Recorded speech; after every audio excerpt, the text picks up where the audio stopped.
लातूर जिल्ह्याचे कर्तव्यदक्ष पोलीस अधीक्षक श्री सोमयजी मुंडे साहेब यांच्या संकल्पनेतून महाराष्ट्रामध्ये आपण लातूर जिल्ह्यामध्ये ही योजना राबवत आहोत। अभया सुरक्षित प्रवास योजना अशा पद्धतीची ही योजना आहे। यामध्ये आपण लहान मुलं असतील, महिला असतील, अबाल वृद्ध व्यक्ती असतील तर यांना सुरक्षित प्रवास करता यावा लातूर शहरामध्ये आणि लातूर जिल्ह्यामध्ये।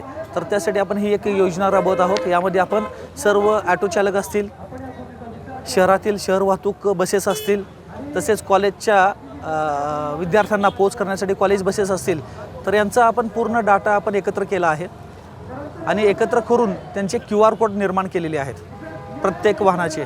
आणि त्या QR कोडमध्ये आपण स्टिकर्स देत आहोत प्रत्येक वाहनाचे QR कोडचे, आणि त्यामध्ये त्यांचा वाहन चालकाचं नाव, वाहन चालकाचा मोबाईल नंबर आणि त्यांचा सविस्तर डाटा त्याच्यामध्ये असेल।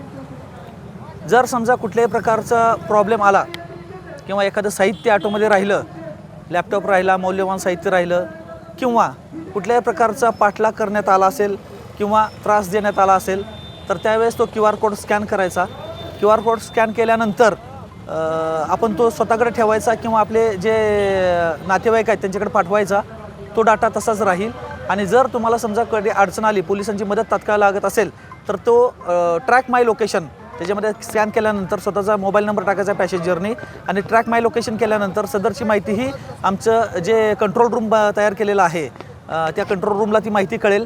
ती माहिती केल्यानंतर पोलीस प्रशासन त्या व्यक्तीला कॉल करतील।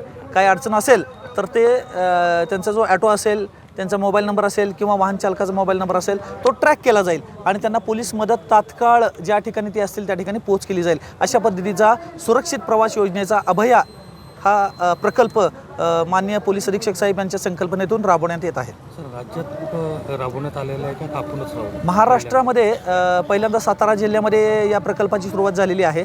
त्यानंतर आपण लातूर जिल्ह्यामध्ये याची सुरुवात करत आहोत। किती संख्या असणार आहे?